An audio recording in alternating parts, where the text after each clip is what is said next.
Welcome to Leadership Unfiltered, the podcast where real leaders get real about what it takes to succeed in today's fast-paced corporate world. I'm Dr. Dayan Douse, founder and president of P.R.I.D.E Consulting, a human behavior and development company serving as an executive coach and facilitator, working with organizations to deliver practical ways to evolve teams, advance organizations, and transform cultures. I hold a PhD in organization and management with over 2 decades of leadership experience in Fortune 500 companies. And I'm best-selling co-author of the book, Nothing But Net. I'm joined by my co-host, Phillip Smith. Phillip is a seasoned technology executive with extensive experience leading large-scale engineering teams and driving digital transformation. Over his 25 years of leadership experience, he has held multiple roles from supervisor to vice president. His personal brand is coder by blood, architect by trade, and leader by choice. Every episode will deliver real-world strategies, unfiltered advice, and the tools you'll need to take your leadership to the next level. Let's get started. All right. Thank you, Phillip, for getting us started. And today's episode is going to be focused on, as a leader, asking your leader for help. Yes. Which I know I've struggled with in the past, Me too. both as a leader and as I coach other leaders. They also struggle with this topic. And it's a tough one.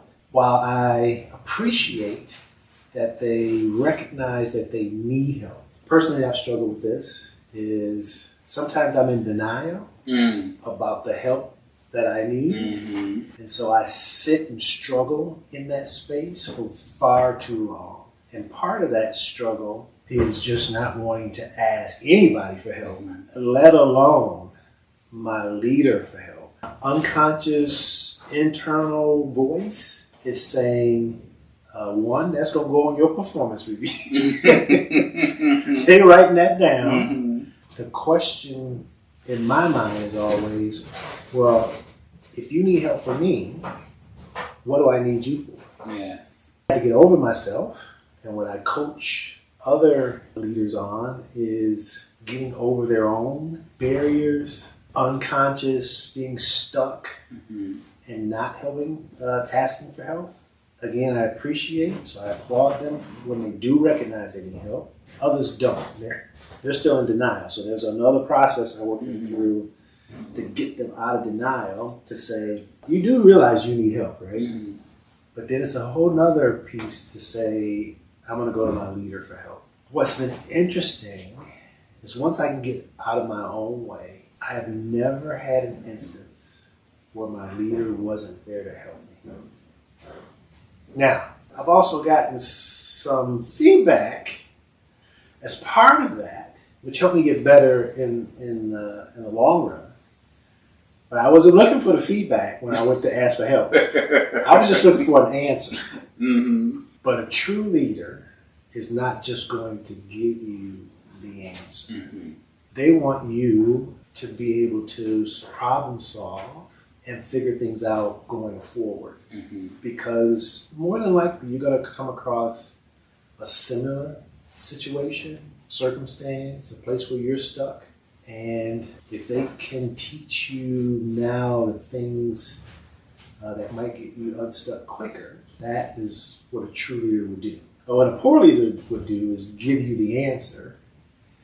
You go and solve that problem, but now you're not really sure how it got solved, what you actually did, because it was the leader's answer that solved that problem, not yours. I just encourage in this topic for all of our listeners to take a moment, figure out where you're stuck, that you're having a problem, acknowledge that. Then you have to swallow some pride, have some courage to ask your leader for help. Be okay with more than just the answer and some feedback, but take that feedback and then grow from it. Figure out how to advance in the next situation where you find yourself stuck. And that will also lead to some learning as if you're a leader of leaders. That will also help you when your team comes to you for help. that you don't just give them the answers. You don't make them fight for the answer. Right? So some leaders will know the answer, want to help you along, but now they're kind of stringing you along. You don't want that either, but you want to ask them the important questions so that they come up with the same answer that you already had as a leader. But in the end, that helps you as a leader also. You're able to swallow your own pride and ask for help. What about you? Before I go into my observations about this, I want to pick apart something that you said in your framing. Yes. And it's a common framing, but I think it gets to the root of it. And I'm definitely not in glass house throwing stones, because I struggle with this too. But the framing of swallowing your pride to ask for help, that's such a troublesome framing. Okay. Because if you link your ability to ask for help with your ego, you are creating this opposition to say, I need to humble myself in order to ask for help, versus asking for help as part of the process. Is how it's supposed to work. Yeah, I like that. There's an infinite amount of room to ask for help, which is different than asking your boss to do your job. Right. Right? Yes. I always say to my team, you can always say you don't know how to do something. Right?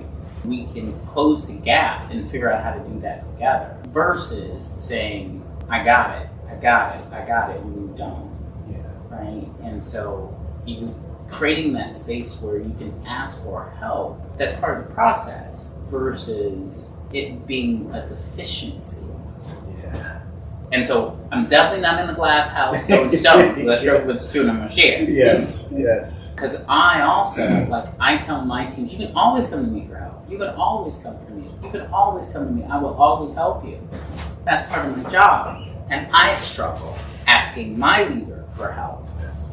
And it's an interesting dynamic there.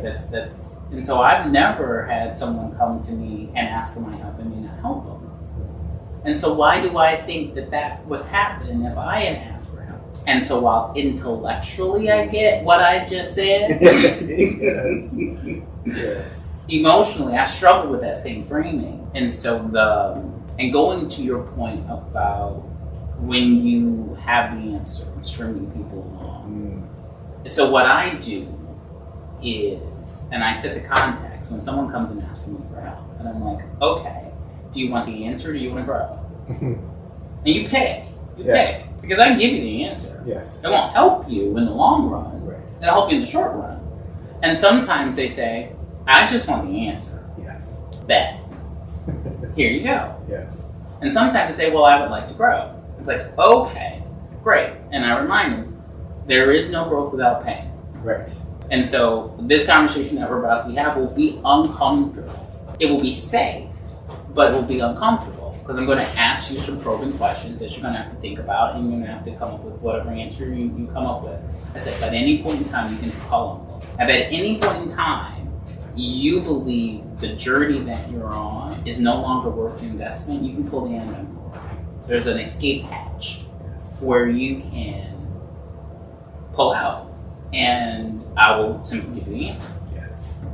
And so that creates, at the onset, they can choose their destination, they can choose their path. Yes. And then while they're on the journey, they can always hop out. And so there's been a couple of times where they choose, I would like to grow. Great. And we'll have the conversation. And we get to a point where they are not willing to go down that road any longer. Yes. And they're like, I want the escape hatch. Yes. And I'm like, no problem. Yes. I said, but in the escape hatch, I have the conversation to say, there's something for you there. You don't have to walk through it with me. Yes. I said, I don't necessarily have to be the one to walk you through it. But there's a learning for you here, because you're going to hit it again. Because the one thing you can't run away from is yourself. You're going to hit this again. Yes. That's right. And if you do, I'll be right here, ready to help. Yes. But on the flip side, for me, it's hard for me to do that exact same thing.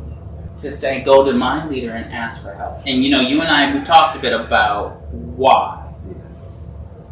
Many of my leaders have been white men, and that has been a struggle for me on a multitude of fronts. Yes. In terms of asking for assistance and help. I was raised that you have to be not just as good, you have to be better. Yes. Asking for help is inconsistent on the surface with operating at a higher level than your peers, at a higher level than your superiors. But what I've recently come to terms with, and recently, you and I were having this conversation just the other day, there is a release that happens. There's a freedom in letting that go. Yes. And actually seeing your leader as a person, a whole person. Yes. Not the demographics that they happen to sit in, not whatever they may represent from a trauma of your past, but actually see them for who they are. Yes. And being able to say, this person has a job to do, and part of their job is helping me. Yes. Which, again, recent. That is a recent revelation. Yes. And an opportunity for me to go, okay, I'm ready to do this. I'm ready to really be open and asking for help. And so for the longest time, like some of the best bosses that I've had, the best boss that I've had was a woman. She was amazing, just amazing. And I thought to myself, it's like, what was different? Right? What allowed me to say, I need help with this? Can you help me with this? With her, that's so much harder for other leaders. And I realized for me, and this is so sexist, and it was an awakening for me from that perspective to go, oh, it's much easier for me to ask a woman for help than it is to ask a man. Yes. Yes. And I had to just accept that is a very sexist view that I hold that needs to be deconstructed. Yes. But that goes back to my point earlier, that you gotta see those guys, they're whole people. That is good. By the way, I prefer working for women. I don't know if I had the same sexist thought process, but I'm more open with women, and so I'm more likely to ask for help when I have a female boss. Mm-hmm. So I have to examine that, given what you just said, to say maybe I'm a little sexist as well. I have to think about that a bit. But I'm going to go back to something you said as well. And when you were saying about the framing, swallowing your pride and humbling yourself, initially I took that as when I thought about it, for me, it was an and, because what was standing in my way was pride. And it wasn't a humbling like I need to go to them sheepishly, with my head down like I had done something wrong. That wasn't the humbling. The humbling was for me internally to know that pride was in my way. I was too prideful to go ask for help. And I needed to humble myself, not in front of them, but I need to say, dude, get that out of the way and then go. So, and you also need to be able to go to them, but you're standing in your own way. There's something there that's keeping you from doing that. Yes. And for me, it was just my own stubbornness, my own pride that says, I'm better than this. I don't need help. In some cases, I was more educated than my bosses. So why would I go to them? Again, I stayed stuck for way too long. When I could have either just got the answer or got the help that I need to move me along, I sat in it pridefully saying, I'm not going to them. What am I going to go to them for? And then secondarily, like I mentioned, I didn't want that to show up on my performance review. And so I stayed away from it, but then eventually had to. I absolutely had to go and seek that help, or else I was really going to fail. And then fail other people who needed me to move whatever I was working on for. So that's good. Interesting that we aren't the only people that struggle with this, which is why we thought this would be a good topic. It's because, as you know, in our travels with other leaders, either that we're leading or coaching, they struggle with this topic as well. You know, some of the things that in my travels that have come back in conversation around why people are struggling with this is all around how the boss responds. So you gave some really good examples of how a good leader would respond, giving them choice. Do you want the answer or do you want to grow? That is a wonderful response by a mature, seasoned leader. That's not always that's not always the case, because you will get that negative reaction, that negative response immediately upon asking for help. And it sometimes goes unanswered. So ask for help, and it's almost ignored, as if I'm not going to even acknowledge it. You just need to figure it out, which is not a good leader.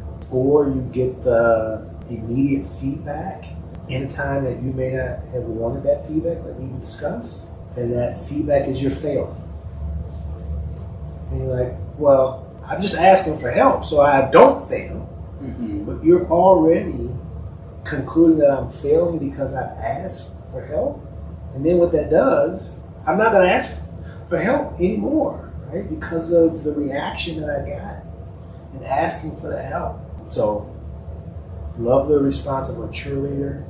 If you're in a situation where you need to ask for help and ask your leader for help, and you feel like you're going to get that negative response, there's a couple of different things you might do.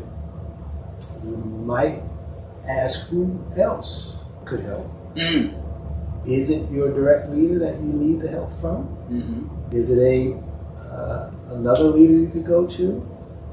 Not to avoid that conflict, but if you need to get something done, get the answer or get the help you need and move. Don't get stuck in, well, I can't ask that leader. Figure out where you can get the help you need. And if it's not your direct leader, go where you can get the help. Don't get stuck in it being your direct leader. So that's one thing I would share. I know I have struggled with, gotten a response when asking my leader for help. It made me reflect on how I asked for the help and what I asked for in help. So there's one thing to have a problem, you present that problem and say, here's what I've done, and this is what I need help with to carry me forward. It's a difference in asking when you haven't clarified the problem, you're not sure what help you need, but yet you're asking for help. And so some of the leader's response, in my case when I didn't do that, is I got that negative reaction and some of the feedback which says, yeah, I'm willing to help you, but I'm not sure where you need help. And so the way I'm going to help you is to send you back and to have you think through what you need help with and who you need help from. Once you can clarify those things, then we can move forward. But you just can't come and say, I need help, right? So that was one of my learnings is, how are you going to your leader asking for help? That's a really good point. When you're a leader of leaders, and so I have leaders who are coming to me for help. They some are better than others at knowing, okay, here's the help that I need, and that's great. But I don't require that, right? And so, but you're right. Some leaders that require that and say, if you don't have it, if you haven't clearly articulated, then you need to go back and you need to figure that out. And there's some value in that in terms of forcing the person to grow. And so I take a slightly different tact. Most of the time. I ask a couple of questions and I say, do you need content help or context help? Yes. I said, are you struggling with how to frame the problem contextually? Is there a lack of clarity around what it is we're trying to go after? Or do you have that clear, but you have a content, like an execution? Are you trying to, it's like, I understand it. I'm stuck on this really tactical, I'm stuck on this problem. Yes. And that helps them kind of pull apart. Because then sometimes they go, oh, yeah, no, I'm stuck on this little tactical thing. I know how to solve that. Yes. Like, but if there's like, no, I'm stuck on context. I don't have the right framing. I'm not sure I understand all of what it is that we're trying to accomplish. Yes. And I'm like, that's my job. My job is to provide that context to you. And so therefore, I will spend all the time that it takes to make sure you have the context which you can understand. Yes. But oftentimes, those two things get muddled together. And you don't know, are you solving a content or a context problem? Or where the person is stuck. And so I try to pull that apart. Now, once I understand, once they can articulate, oh, this is whatever type of problem it is, then I'll ask, okay, what is it that you'd like for me to do? Yes. Happy to help you. Yes. But again, this isn't my problem. Yes. It's yours. Yes. Yes. I'm here to help. What is it that you'd like for me to do? Yes. What can I do to alleviate whatever it is that's going on? Yes. And I let them answer the question. And oftentimes it's like, well, because if all you need is for me to listen, I can do that too. Mm-hmm. I don't mind listening. Yes. But I'm not going to jump in and solve the problem for you. Yeah. Unless they want to say it's an escalation. And so for me, that's a trigger word. Yes. Right? And my team understands from a vocabulary perspective that if you bring me an escalation, you are saying, this problem is too big for me. Yes. And I need you to take it. Yes. In which case, then it does become my problem. Yes. Right?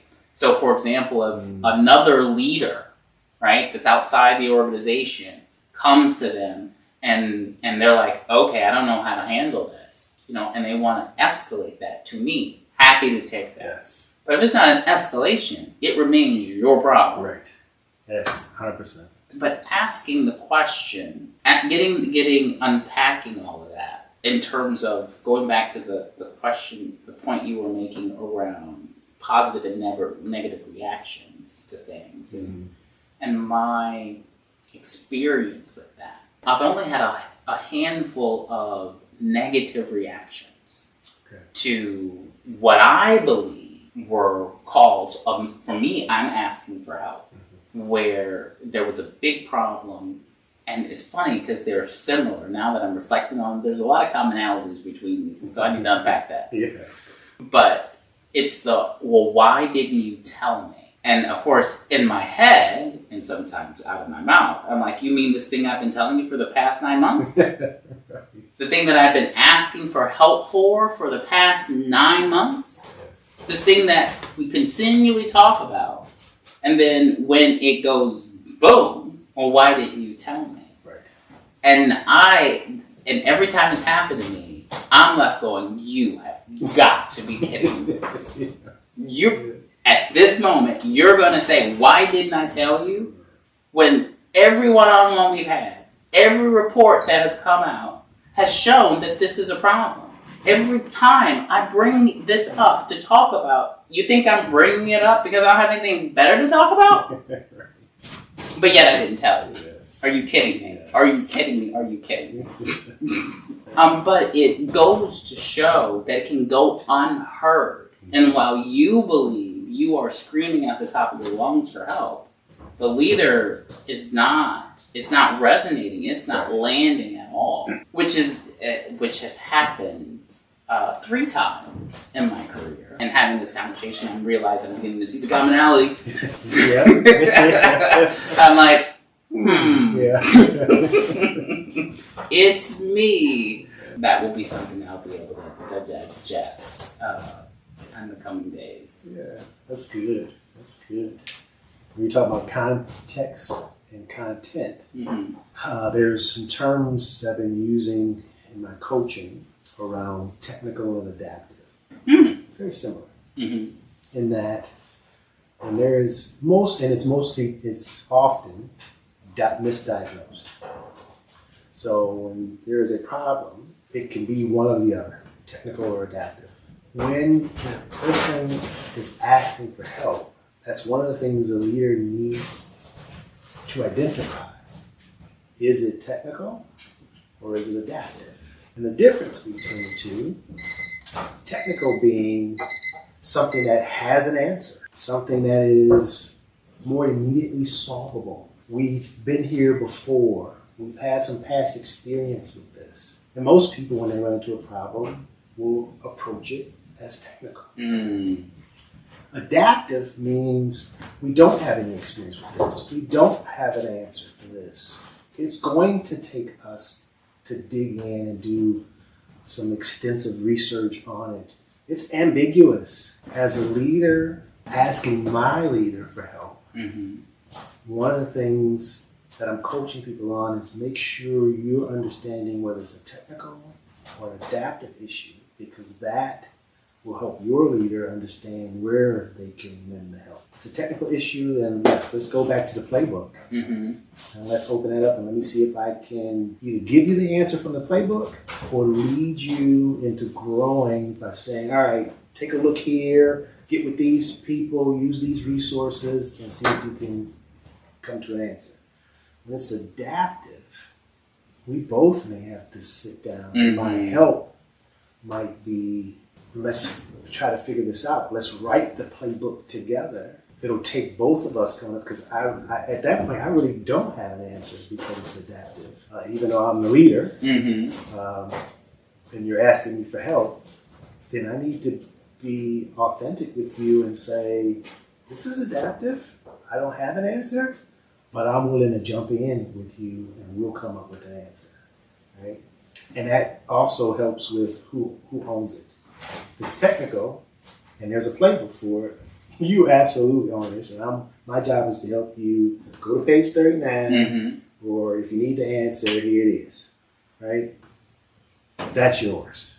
Adaptive means we both may have to get in here, or maybe other resources we need to get this resolved. So that just came to me as you're talking about content and context, because it's similar. But that has been language I've been using in my coaching to help leaders understand how to ask for help and what type of problem you're dealing with.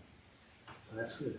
As we wrap up, because our timer has gone off, but as we wrap up, I like that language, and I'm gonna incorporate that moving forward, because I think it resonates more with.